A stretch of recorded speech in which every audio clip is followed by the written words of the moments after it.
Well then, let's start our glorious search, shall we? I suggest you take a look at the town hall. I'll check out the temple. Just call me if you find something.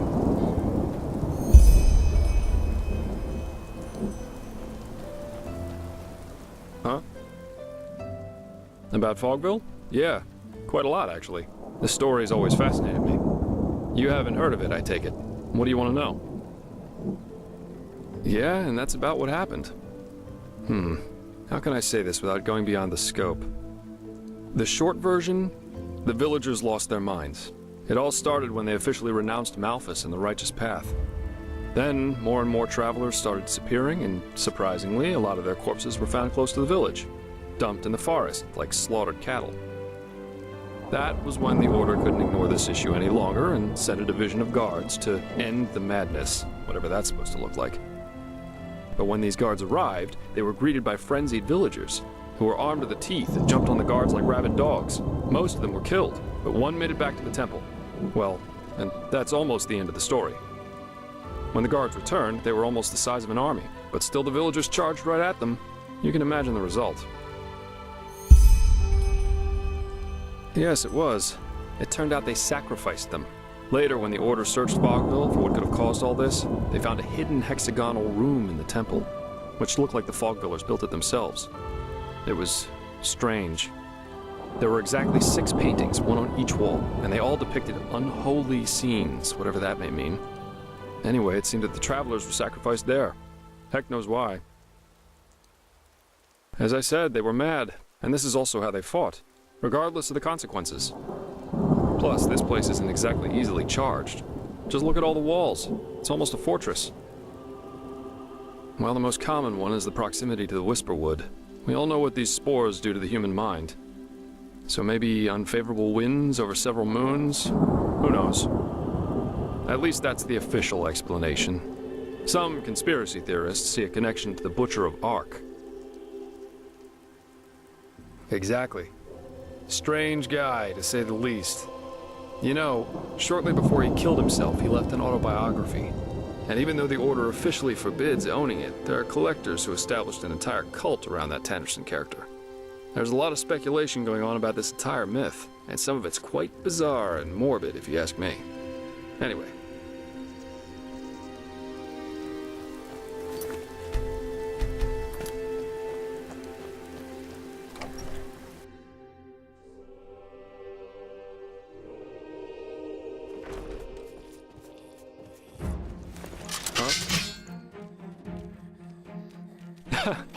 You mean the living dead, the Watirs everywhere, the frenzied civilians?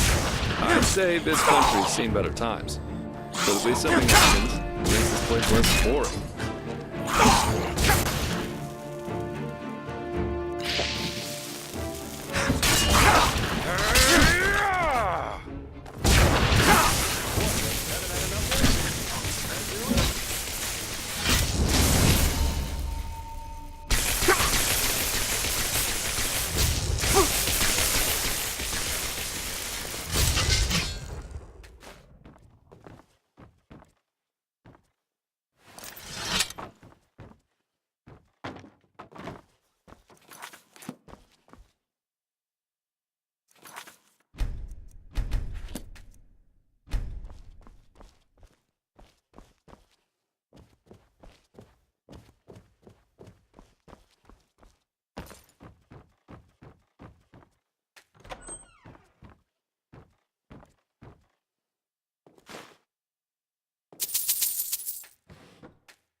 That was quick. Any luck? Let me see. Yeah, that's it. Well, then I guess that means off to the temple. You ready?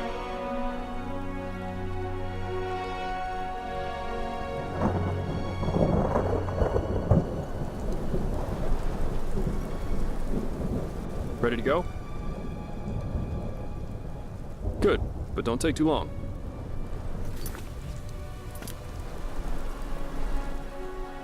Good, then lead the way.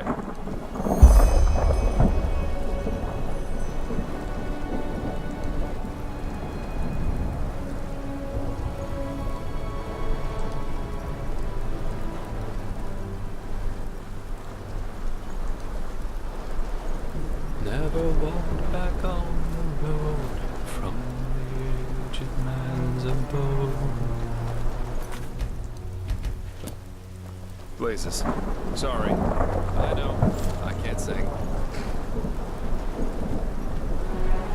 Eager to explore, aren't you? Take your time, I'll wait. I can use a break anyway.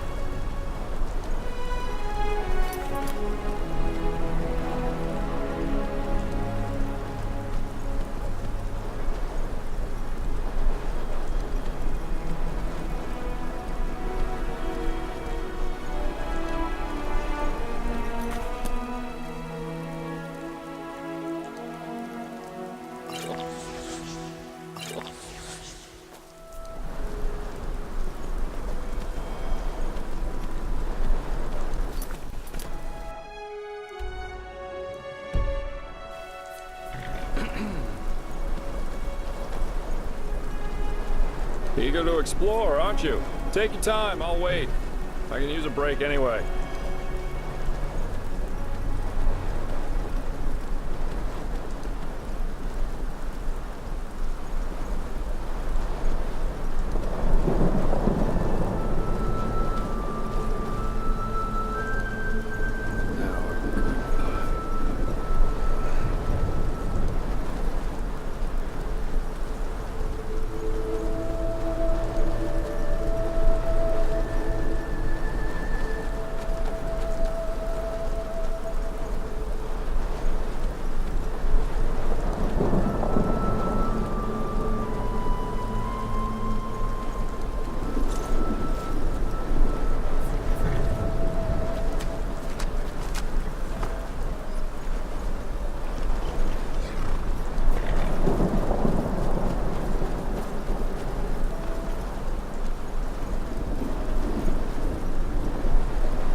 And that's it.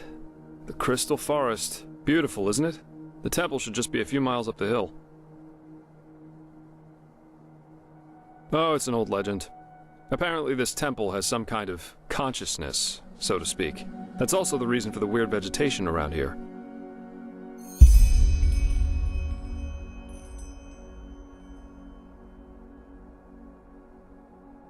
Yep. Huh?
Well, well, that was quicker than expected.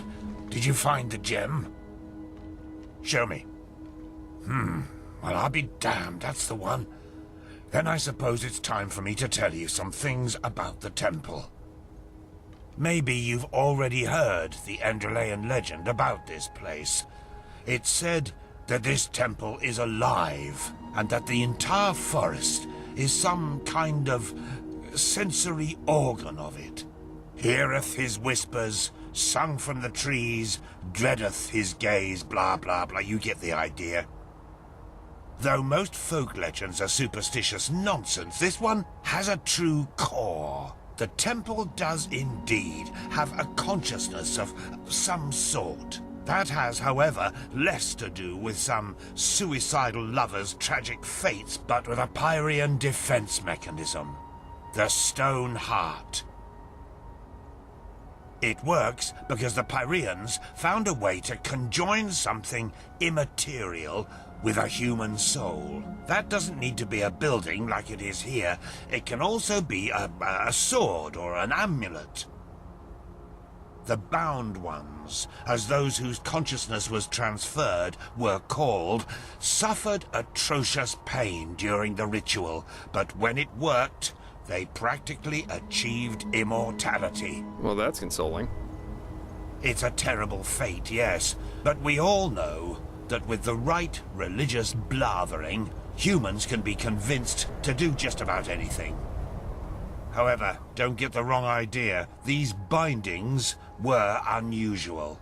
Not every Pyrean had a relative living in his frying pan, so to speak. Only a very few Arcanists, mainly those of the Ishian caste, were able to perform them. In other words, bound places or objects were extremely rare. This temple is one of them.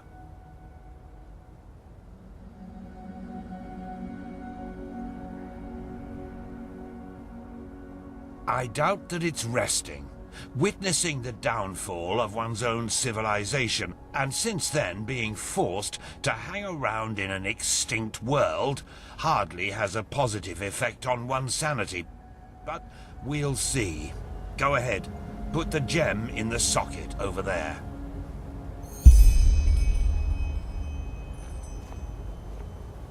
Come on, let's not waste time. What are you waiting for? Insert the gem.